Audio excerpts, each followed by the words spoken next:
Hi everyone, take two! The first take wasn't in focus. I left it on manual focus from the weekend dipstick. And I can't tell from here, when I look at the screen, I can't tell. It's too small to tell whether it's focused or not. Anyway, I'm back. It's Andrew, it's the Unimog. We're almost at the end now. I have done quite a lot of work to the truck in the week in between, which is amazing. Also fitted a good day's run out with Tel. So what have I done? Well, let's start at the bottom up, as reminds me of student nights out, but very fond memories as well, but I'm not going to share them with you. Now, what have I done? I have done the bumpers. So I've drilled a separate set of holes for the back bumper, so that is now secured on all 4 bolts, not just the 2, so it was pivoting, and it actually sits vertically under the truck now. Maybe you can see there, rather than at an angle, which, okay, that works better. So it's not going to move. When the rock hits it, it's going to stay put. Same with the rock sliders. They have now got holes, 2 holes instead of just the 1 on each side, so they no longer pivot about. They are going to be fixed in place. I have got bolts just arrived, nuts I should say, nylock nuts, so I will be able to bolt through and nylock nut them in. They're not nutted at the moment. One of them's probably got a bolt in, the other one hasn't. Anyway, the front bumper has stopped rattling at last. Got some styrene fillets in there, wedged in like a wedge under a door, just to keep it firm. If I take the bumper out, obviously they'll all fall out and I have to go through the whole process again, but hopefully the bumper will be fairly fixed now. This is what I'm going to go with permanently. Now, I'm a little concerned about the weight on the front shocks. I'm getting quite a lot of sag now, perhaps a little bit more sag than I bargained on. So I may in the end take out these amazing Charisma springs and replace them with the G-Maids. The G-Maids are in the back, which is deliberately firmer than the front, just because the box at the back will be largely empty, the engine and the heavy stuff at the front. So the truck, I think, would naturally be slightly on the nose down. Anyway, everything's not quite as it should be on the chassis, just because I've got to take all this off again yet. What else have I done? Well, I put stickers on. So, moving up, yes, the stickers. The Red Cross stickers finally arrived. So they are lovely vinyl stickers. Good scale, good choice of sizes. So I've got one on the bonnet there, which is fairly realistic. I've seen some pictures of Mog ambulances with that on. I put a little one as well, forward facing, and it really probably could have gone on the grill, but it's a lot of cutting and messing about, and there's no guarantee you'll be able to make it out. I've got one on the back and one on the roof. I've also used from the Hummer set, the HGP408. I've got a spare set of decals for that as well, you may remember, and I've used the I4, the International Forces, I believe that stands for, in the Bosnia-Serbia conflict.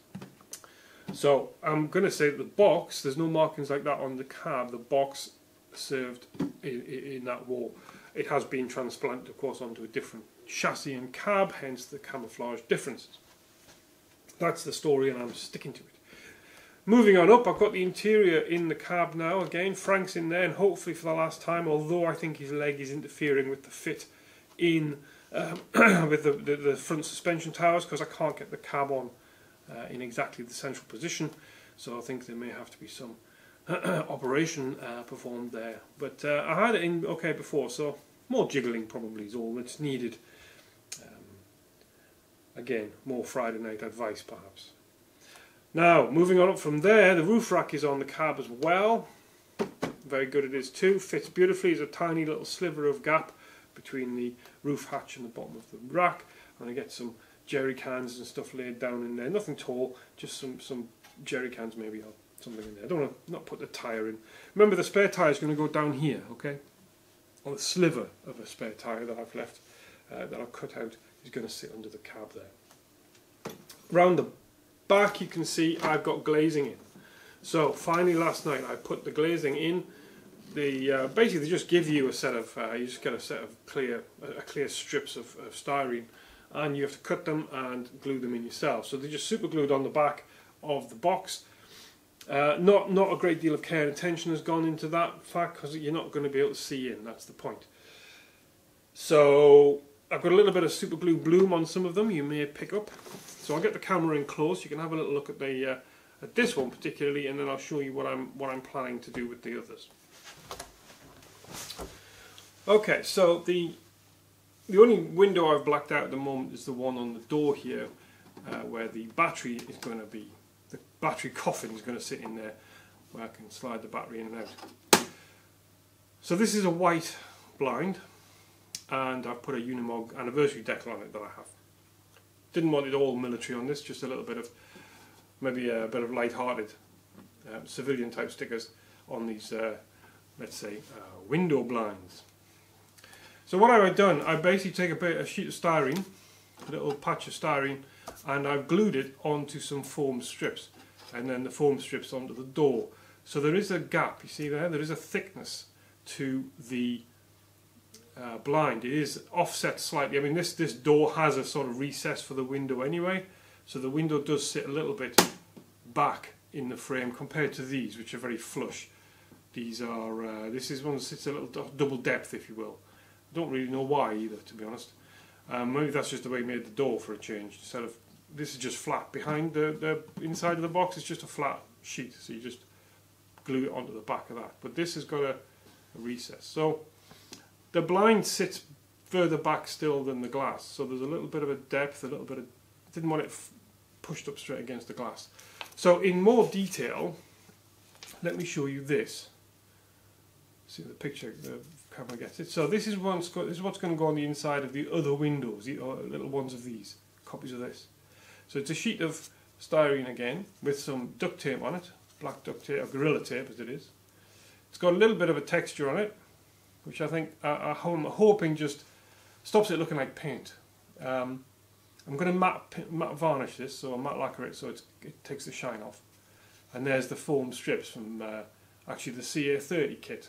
The foam trays that the parts came in. It's coming in very useful for this kind of stuff. Finger bob. Yeah, so it will sit. You know, at first glances it'll just look like a black blind, but if you got closer to it, you'd see there was a gap, and you maybe see a little bit of texture, and depending on how the sun hits it and so on, it's just a little bit different. And the good news is, if I'm just going to put these in, hopefully with a glue gun. If I get a glue gun in the box, obviously, not a lot of room in there. But the idea then is I can take it off if I as I say want to build a box again or do some interior work or whatever. I will be able to just peel these off, bit of heat, and off they'll come. So again, it's very important. This is a non-permanent situation I've got here. So yeah, I drew the line at making proper scale blinds. I've tried that on the MC8 sun visors, and it was far more trouble than it was worth, and I doubt anyone's ever noticed. So definitely 1-0 to Terry on that score, in terms of people noticing what I've done. There we are. So that's pretty much where I am with this now. It's coming together quickly, I think.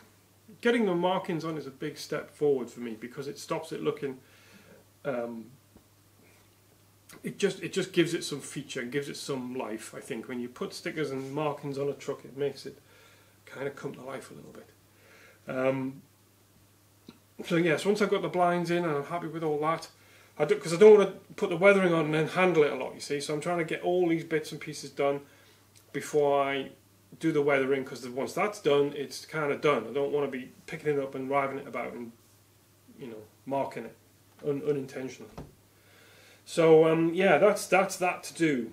Now from there, so once I've got the windows in, what am I going to do next? Well, I've then really got to get the electrics in, which I've only test fitted. I haven't properly put them in. I've got some lights I've got to sort out as well, front and back, and then I've got to get this screwed together again and sitting on the chassis properly, because it'll be first time I'll get a battery in, first time really it'll be in its final stages. You see, I was okay with the shocks before the roof rack, but maybe the roof rack's just tipping it over, just compressing these shocks a bit too much. So I'm going to see about, I might end up with the G-made springs back in again. See, I don't think there's a great That's it, bottoming out there. There's not a whole lot coming back off that now. So it might be these are just too soft, these springs, compared to the back, which has got a lot more life in it. So we'll see. I'm going to fine tune the whole thing once it's up to running weight and everything's where it's going to be. But yeah, hopefully more progress. I don't know whether I'll do a video next week because I've got my kids coming for the week on Saturday. So I can't promise you. Certainly won't get a weekend's worth of graft at this, which I have had. So I can't promise there'll be a video on this next week. Maybe Terry will do a video. Maybe we'll take a little break and spare you guys this monotone. Anyhow, take it easy. Stay away from the gypsies. If you punched them after last week's video, they won't be happy with you. They'll put a curse on you, and you'll find Heather in your bed or something. There's also another night out from my student days. She was very nice. Anyhow, and yeah. So, Godspeed. Go well. Be safe. See you next time. Thank you for watching. Like and subscribe. Of course, hit the bell so you don't miss out on what is very closely becoming the concluding episodes of the Mog build. Thank you and good night.